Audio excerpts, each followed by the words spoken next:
일본, 여러분 요즘에 우리나라 뉴스에 가장 크게 장식하고 있는 게 뭐예요? 한일 간의 외교 문제죠. 그래서 아주 좀 심각합니다, 지금. 일본이란 나라가 워낙 과학이 발달된 나라이기 때문에, 그리고 뭐 알다시피 노벨상 과학 분야에 받은 사람이 수십 명에 달하지 않습니까? 벌써 거의 매년 받고 있을 정도로 기초 과학이 단단해서 모든 원천 기술을 일본 사람들이 가지고 있어요. 그래서 참 어려운 점이 많이 있습니다. 일본 서점에 가보면 혐한 서적 코너라는 것이 있습니다. 혐한이라는 게 뭐예요? 한국을 혐오한다는 거예요. 혐오. 그렇죠? 그러니까 한국을 혐오하는 서적들을 한 군데다 이렇게 모아놨어요. 그 코너를 만들었어요. 왜요? 왜 그렇게 해요? 잘 나가니까. 사람들이 많이 사니까. 여러분, 이 세상 천지에 어떤 특정한 나라를 혐오하는 서적을 따로 파는 코너를 가지고 있는 나라는 일본밖에 없어요. 전 세계에. 어디에 가도 어느 나라가 어느 나라를 미워해서 거기에 대한 미워하는 서적을 만들어 놓은 데는 없어요.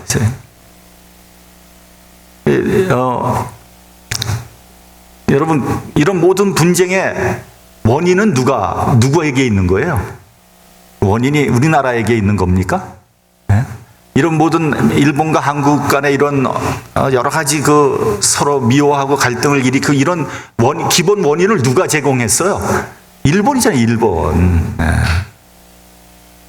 일본은 한국인을 정말 화가 나게 만들어요. 그래서 이제 이런 것들은 사실 우리나라가 문제가 아니라 일본이란 나라가 좀 문제가 있는 나라라는 것을 우리에게 보여주는 그런 사례인 거죠. 역사적으로 한국이 일본을 해코지한 적은 거의 없어요. 네. 그러나 일본은 수도 없이 한국을 괴롭혔죠. 일본이 한국을 침략한 횟수는 크고 작은 것을 합쳐서 좋게 수백 번 이상 될 것입니다. 그 중에 대표적인 거 우리가 다 아는 것처럼 임진왜란이 있잖아요. 임진왜란은 일본이 외가 조선을 아주 쑥대밭을 만드는 겁니다. 전국이 초토화됐어요. 임금은 주랭랑을 쳤고요. 수많은 백성들이 죽임을 당했어요. 일본 교토에 가면 귀무덤이라는 것이 있습니다. 이총이라 그러죠, 이총. 임진왜란 때 조선인을 죽이면 이제 목을 베어서 갖고 가야 되거든요. 근데 그게 너무 번거롭잖아요. 그러니까 귀를 잘라갖고 오면은 상금을 상금을 줬다는 거예요. 근데 나중에 이게 귀가 2개니까 귀 대신 코를 잘라갖고 와라. 그래서 코를 잘라서 가져간 거죠. 그래서 이제 임진왜란이 끝나고 난 다음에 조선 사람들 중에서 코가 없는 사람이 그렇게 많았다는 거예요, 사실은. 그래서 이제 일본 군인들이 조선인의 코와 귀를 이제 잘라서 가져간 그걸 매장한 무덤이 귀무덤이라는 거 아닙니까? 그게 교토에 있는 거예요. 일본을 만약에 관광을 가면 다른 데 못 봐도 그거는 가서 봐야 돼. 우리 한국 사람이라면. 1910년 일본이 한국을 병합해서 우리나라는 36년 동안 식민지로 종노릇을 했죠. 식민지로 인한 피해, 그리고 악영향, 그리고 상처는 지금도 도처에 남아 있습니다. 또한 일본 때문에 남북한이 나뉘게 됐고요. 그래서 6.25 사변이 일어났고, 우리가 지금까지 고통을 받고 있습니다. 원래 일본이 패전국이기 때문에 일본을 나눠야 되는 거예요. 독일을 동서독으로 나누듯이 일본을 나눠야 되는 거거든요. 근데 엉뚱하게 한국을 나눈 거예요, 남북으로. 이 세상에 이렇게 억울한 일이 어디 있느냐고요. 일설에 의하면요, 지금 아베 수상의 외조부인 기시 노부스케라는 자가 있는데, 이 사람은 2차 대전 1급 전범이었는데 전후에 자민당의 총리를 2번이나 역임한 사람입니다. 이제가 메가더 장군을 찾아가지고 일본을 나누는 것보다 한국을 나누는 것이 미국의 국익에 훨씬 더 유익하다 설득을 한 결과 그렇게 됐다는 거예요. 정설은 아니에요. 그러나 저도 이렇게 생각해 보면 굉장히 가능성이 많은 그러한 설이다 하는 거죠. 얼마 전에 한국의 대법원에서 징용을 간 사람들의 그 보상을 하라고 판정을 내려서 한국에 있는 일본 기업의 재산을 동결했죠. 이에 대해서 일본은 이미 대일 청구권으로 그 모든 문제가 다 해결됐다는 그런 자세를 지금까지 견지해 오고 있습니다. 뭐 얘기하면 굉장히 길지만 어찌됐건 이런 문제로 인해서 지난번 도쿄에서 열린 G20 정상회담에서 일본의 그 아베 총리는 다른 나라 정상들하고는 다 만나서 회담을 했는데 오직 우리 한국의 문재인 대통령만은 만나지 않은 거예요.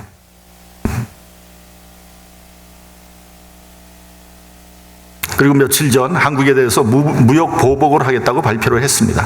한국의 핵심적인 수출품인 반도체를 만드는 데 필수적으로 들어가는 부품 3가지를 수출 제한 조치를 한 것입니다. 그리고 이것은 시작일 뿐이다. 앞으로 더 많은 품목을 수출 제한하겠다. 이렇게 얘기를 했습니다. 정말 치사하죠. 그리고 졸렬하기 짝이 없습니다. 그런데 말이죠. 그 일본 사람들의 또 다른 면이 있는 거예요. 우리가 보통 일본 사람 그러면 깨끗하고 또 친절하고 예의 바르고 그리고 다른 사람에게 피해를 안 줘요. 이 사람들이 법을 잘 지켜요. 개인적으로 그런 거예요.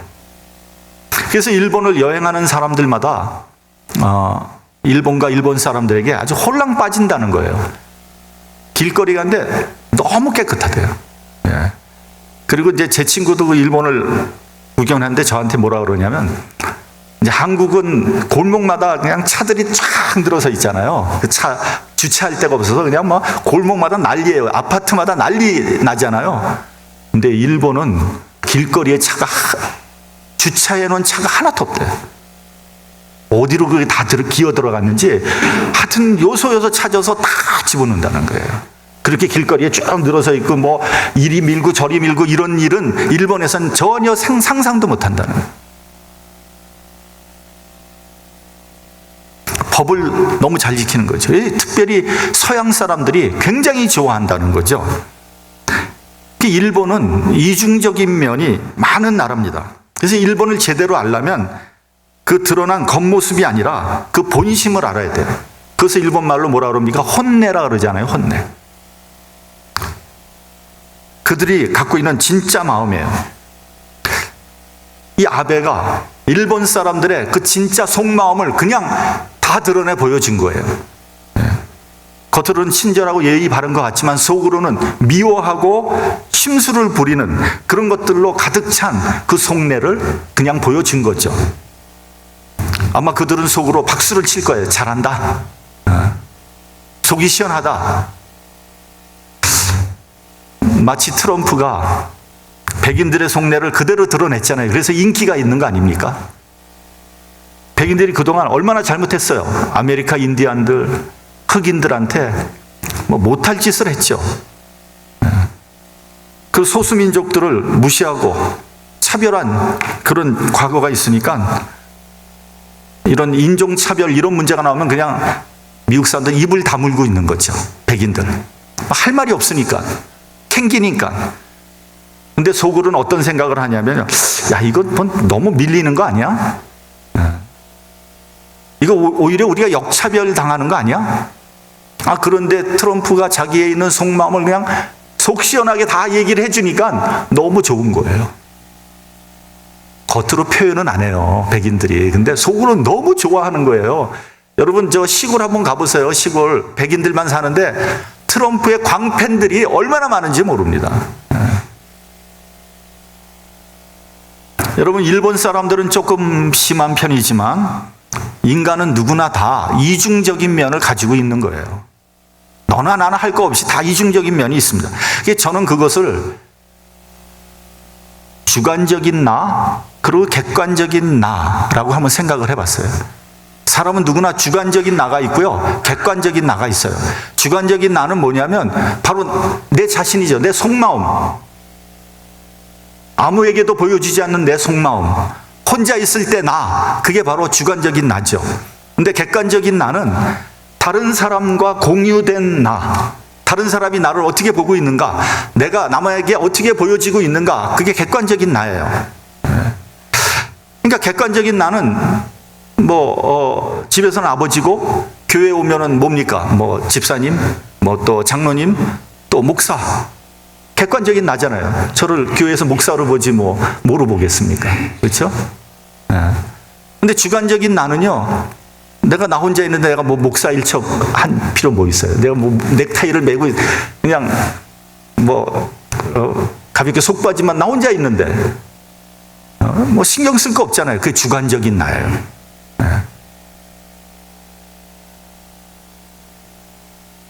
근데 모든 사람은 주관적인 나로 시작해서 객관적인 나에 의해서 통제를 받는 거예요. 이 주관적인 나도 중요하지만 객관적인 나도 그에 못지않게 중요한 거예요.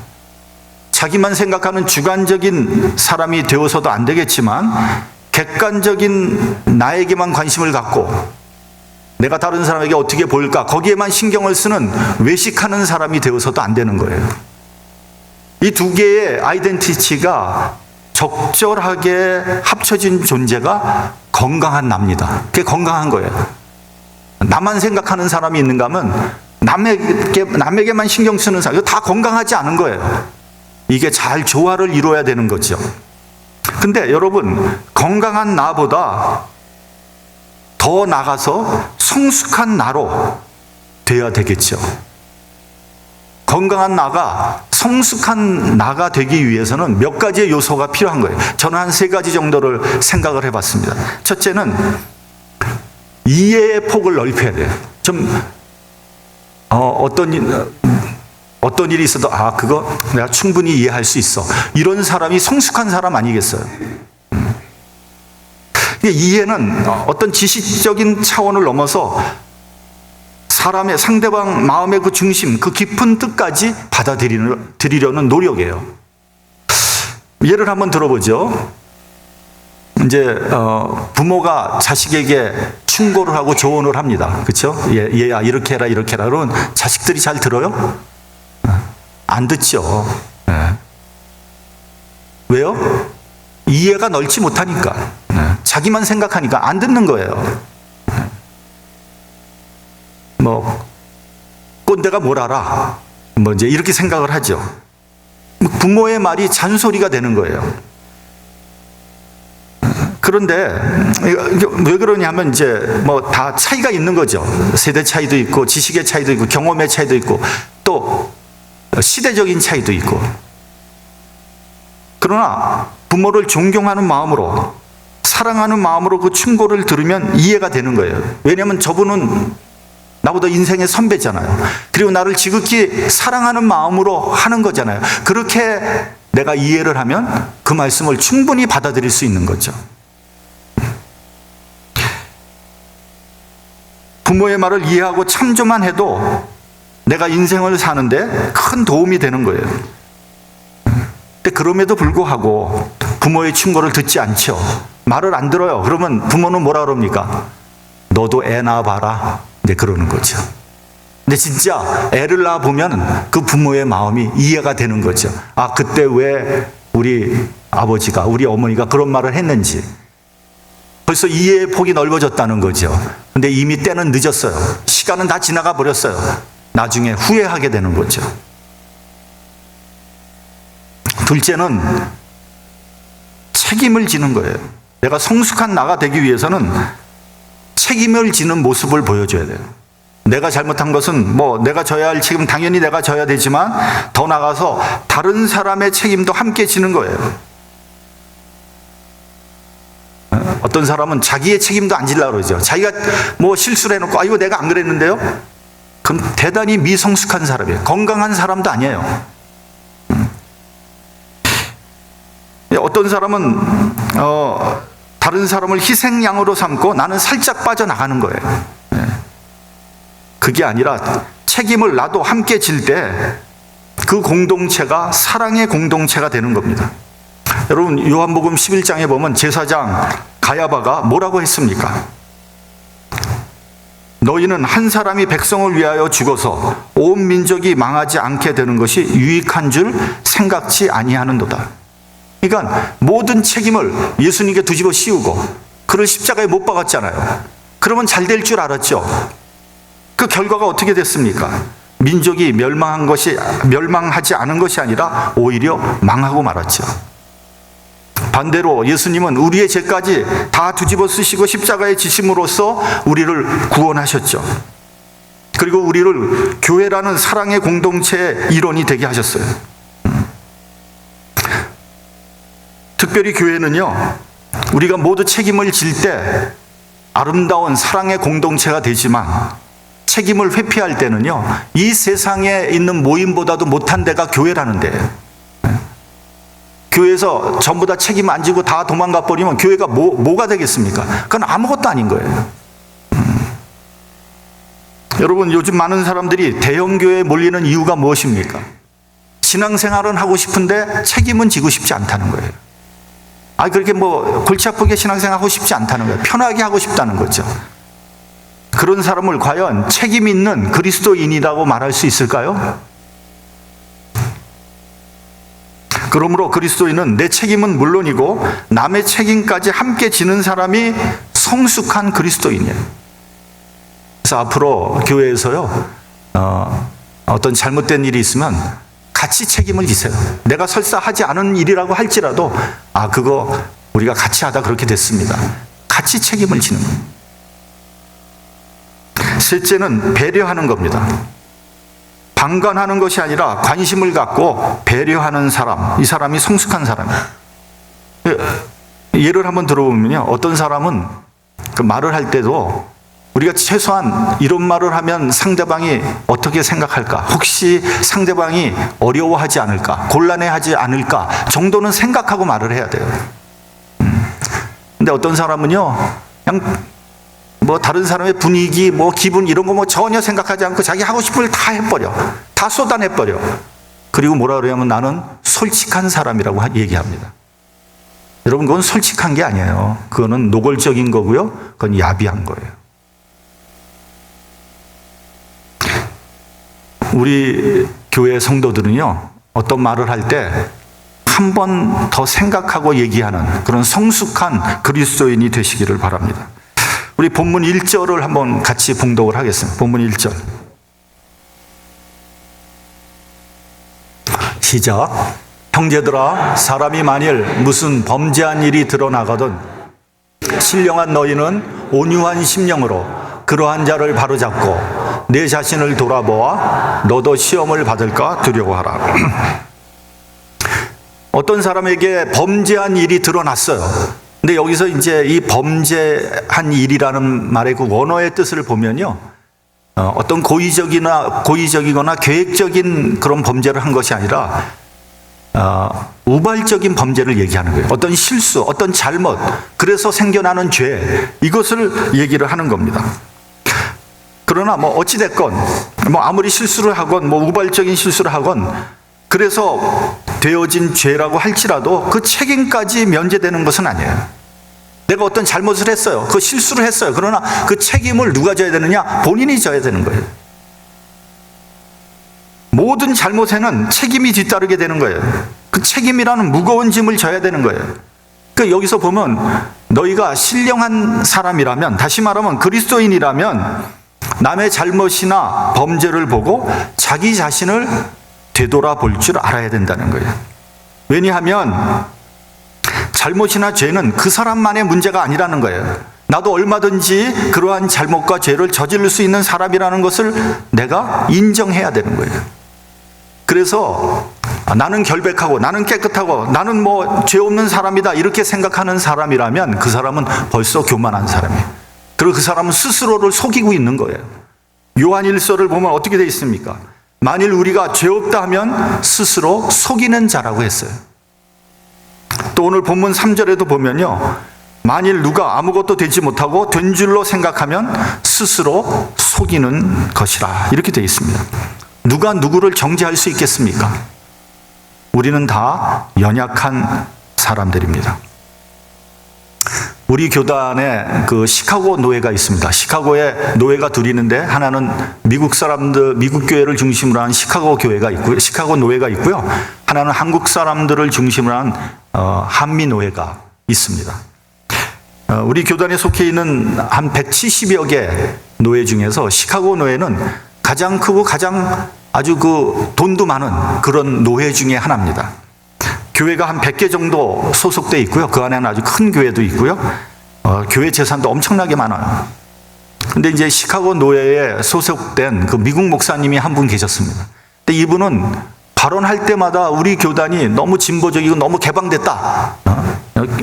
신앙생활 이렇게 하면 안 된다. 그리고 맨날 이제 불만을 터뜨렸어요. 그런데 이제 몇 년 전에 동성애를 허용하는 법안이 통과됐잖아요. 이분이 정말 입에 거품을 물고 그냥 교단을 막 욕을 했어요. 이렇게 신앙생활하면 안 된다. 근데 그 목사님의 말이 뭐 틀린 말이 아니잖아요. 그러니까 다른 목사님들도 그냥 꿀 먹은 벙어리가 돼서 그냥 가만히 듣고 있는 거죠. 근데 그 후에 몇 년 지난 다음에 이 목사님에게 성추행, 성폭행을 당했다고 주장하는 사람들이 여럿이 나타난 거예요. 아니, 한두 사람이 당한 것도 아니고 여럿이 나오니까 이건 보통 문제가 아닌 거죠. 난감하게 됐어요. 그 재판을 벌였어요. 근데 그것이 사실인 거로 드러났어요. 그 목사님이 무슨 돈이 있어요? 그 보상금을 페이해야 될 거 아니에요. 노회에서 가지고 있는 돈으로 다 페이를 하는 거죠. 그 노회가 가지고 있는 다운타운에 있는 빌딩도 다 팔아서 다 갚았어요. 그 시카고 노회가 거의 뱅크럽시 하게 됐어요. 이 얘기는 왜 하느냐? 너무 깨끗한 척하고 너무 올바른 척하고 너무 거룩한 척하는 사람 조심해야 됩니다. 사람은요 거룩하지 못합니다. 사람은 누구나 올바르지 못해요. 다 연약한 존재인 거예요. 뭘 자꾸만 나는 뭐 결백하다 뭐 이렇게 자꾸만 주장할 이유가 하나도 없는 거예요. 그런 사람일수록 엉터리가 많은 거예요. 본문 2절을 보면 짐을 서로 지라고 그랬어요. 그러한 사람이 그리스도의 법을 성취하는 사람이라고 했어요. 그리스도인이라면 무릇 짐을 함께 져야 됩니다. 여기서 나오는 짐은 원어로 보면은 바로스라고 하는데 이거 굉장히 무거운 짐이에요. 혼자서는 도저히 질 수 없는 그러한 무거운 짐을 의미하는 겁니다. 그래서 이런 무거운 짐을 지고 고생하는 사람과 함께 하라는 거예요. 그것이 사랑의 공동체고 그것이 교회의 모습이라는 거죠. 여러분, 우리 교회에 아픈 분들이 있습니다. 그 중에는 암과 투병하는 분도 있습니다. 그분이 회복이 될는지 저는 비관적으로 봅니다. 잘 모르죠. 하나님께서 회복시켜주면 회복되겠죠. 그분에게 신방을 가면 너무 힘들어하고 고통스러워해요. 그분이 뭐라 그러냐면 누구와 또 얘기하고 싶다는 거예요. 그리고 그 사람들의 그 손을 좀 잡고 싶다는 거예요. 아주 절박하게 호소합니다. 근데 그분이 그런 분이 아니거든요. 굉장히 자존심이 세고 이런 분인데 너무너무 약해졌어요. 본인에게는 너무 무거운 짐이에요. 감당할 수가 없는 거예요. 우리가 조금이라도 그 짐을 나누어 질 수는 없는 겁니까? 신방은 할 수 없다고 해도 우리가 같이 기도해 줄 수는 있는 거 아닙니까? 우리 교회가 새벽 기도하고 금요일 날 저녁에 모여서 하나님 말씀 보고 기도하는데 나와서 좀 같이 기도해 주세요. 우리가 기도하면 그분의 그 무거운 짐이 좀 덜어질지 모릅니다. 영적으로 우리가 그분들을 서포트해야 되지 않겠습니까? 우리 교회 병든 사람들, 연로한 분들, 그리고 교회 사역을 위해서 그때 기도하지 않으면 언제 기도하시겠어요? 여러분 혼자서 기도하시나요?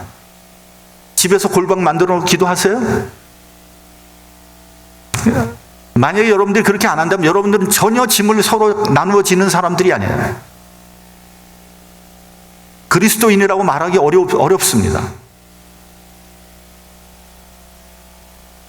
여러분, 교회는 궁극적으로 기도로 버티는 곳이 교회입니다. 기도하지 않는 교회는 결국 사라지고 말 것입니다.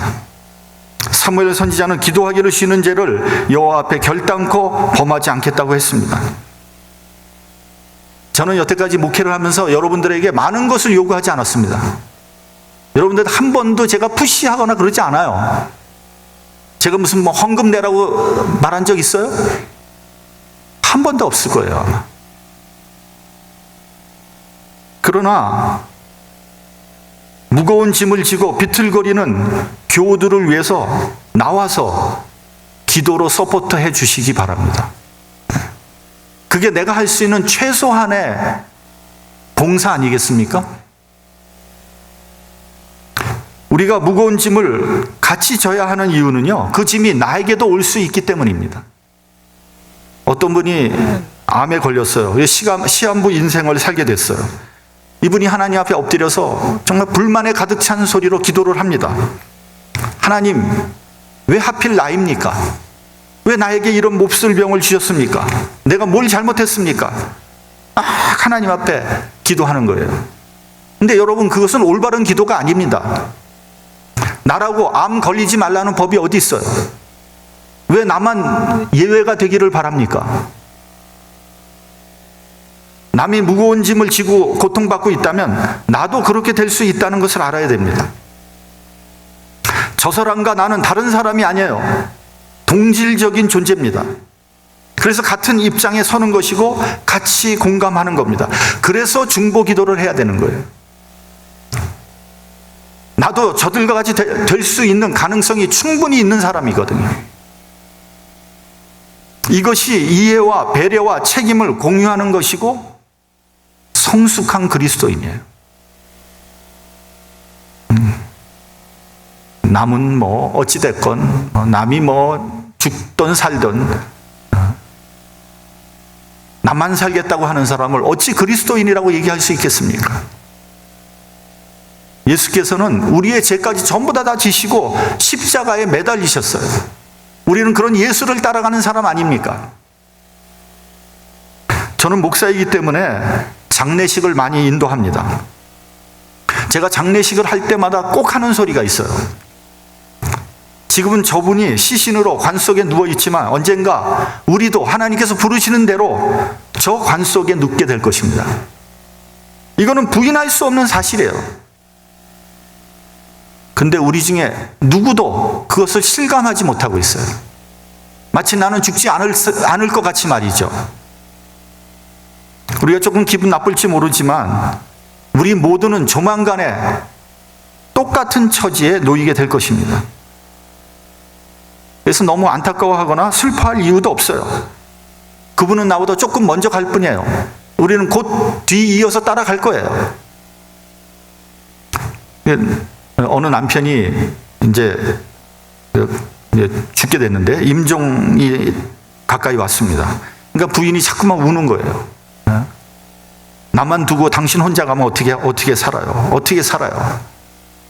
그렇게 우니까 남편이 숨을 거두면서 딱 한마디를 했습니다. 여보, 그렇게 울지 마시오. 당신도 곧 뒤따라 올 거니까. 같은 처지라는 겁니다. 우린 동질적인 존재입니다. 죽은 사람을 보고 나도 저 사람같이 될 것이라고 생각해야 돼요. 여러분, 잘못하고 죄 지은 사람을 보고 나도 저와 같이 될 수 있다고 생각할 줄 알아야 돼요. 나는 특별한 사람이 아닙니다. 무거운 짐을 지고 고생하는 사람을 보면서 당신과 나는 똑같은 사람입니다. 같은 사람이다. 이 정도의 이해력, 공감 능력을 가지고 있어야 돼요. 그리고 그 다음에는 두려워하는 마음을 가지고 있어야 합니다. 왜요? 저 사람이 실수했다면 나도 실수할 수 있으니까요. 온유한 심령으로 그 사람을 바로 잡아야 합니다. 너무나도 유명한 요한복음 8장을 보면 현장에서 간음하다가 잡혀온 여인이 나옵니다.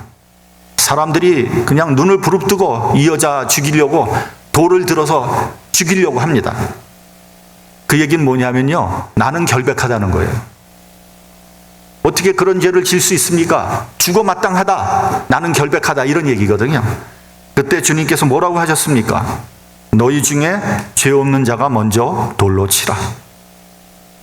저희는 양심의 가책을 받아서 어른부터 젊은이까지 하나씩 사라졌습니다. 오직 예수와 그 여자만 남았습니다. 예수께서 나도 너를 정죄하지 아니하노니 가서 다시는 죄를 범하지 말라고 했습니다. 우리 본문 5절을 같이 봉독하겠습니다. 시작 5절. 자, 시작. 각각 자기의 짐을 질 것임이니라. 예, 여기서 나오는 5절에서 나오는 짐하고요. 아까 우리 2절에서 나오는 짐하고는요. 한국말로는 같지만 원어를 보면 다릅니다. 이 5절에서 나오는 짐은 포르티온이라고 되어 있습니다. 가벼운 짐이에요. 혼자서도 얼마든지 질 수 있는 짐입니다. 다시 말하면 무거운 짐이었는데 서로 짐을 지어진 결과 가볍게 된 거예요. 나 혼자 지면 무거운 짐이지만 서로 함께 지면 질만한 거예요. 각자 가벼워진 자기의 짐을 지라는 겁니다. 여러분, 인생은요, 무거운 짐을 지고 가는 길입니다. 각자 자신에게 부여된 이 짐이 무겁지 않은 사람은 한 사람도 없습니다. 아무리 돈 많은 사람도, 아무리 돈 없는 사람도 다 자기의 짐이 무거운 거예요. 저는 대학을 졸업하고 사회로 나가는 젊은이들을 보면 마음이 좀 짠해요. 왜냐하면 이제부터 인생의 무거운 짐을 지고 본격적으로 시작하는 거거든요. 고생문이 훤합니다. 특히 우리 자녀들이 사회에 진출하는 것을 보면 한편으로는 대견하고요, 한편으로는 측은합니다. 도와주고 싶어요. 어떻게 돕겠습니까? 여러분, 무슨 재주로 여러분 자녀들을 돕겠습니까? 그까지 돈 몇 푼 준다고 도움이 되겠습니까? 기도해 줘야 돼요. 자녀들에게 주님을 알려줘야 됩니다. 주님 마태복음에서 수고하고 무거운 짐진 자들아 다 내게로 오라. 내 명예를 메고 내게 배우라. 내 짐은 가볍다고 했습니다. 여러분, 우리 자녀들이 무겁고 힘든 짐을 지고 갈 때 여러분 어떻게 돕겠습니까? 여러분이 져주시겠습니까? 말씀하셨잖아요. 주님을 알려줘야 됩니다. 주님께서 가볍게 해주시겠다는 거예요. 여러분, 주님께서 내 짐을 지어주겠다고 말씀하시지 않았어요. 내 짐을 가볍게 해주시겠다는 거예요. 그래서 각자 자기의 짐을 지고 가라는 거예요. 그 짐은 가벼운 짐이에요. 또 교회에서 성도들이 서로 이해하고 배려하며 책임을 나눔으로써 짐을 나누어 줘야 됩니다. 그것이 교회예요. 그럴 때 각자가 자기의 짐을 질 수 있게 되는 겁니다. 우리 교회가 서로 짐을 지어주는 아름다운 사랑의 공동체가 되기를 바랍니다. 그렇지 않으면요, 교회는 세상의 모임보다도 못한 데가 교회입니다. 여러분, 우리 교회를 세상보다 못한 교회로 만드시겠습니까? 아니면 정말 주님의 사랑의 공동체로 만드시겠습니까? 우리 각자가 남의 짐을 지느냐 안 지느냐에 따라 달라지는 겁니다. 서로 짐을 지는 성숙한 그리스도인이 되기를 주님의 이름으로 축원합니다. 기도하겠습니다.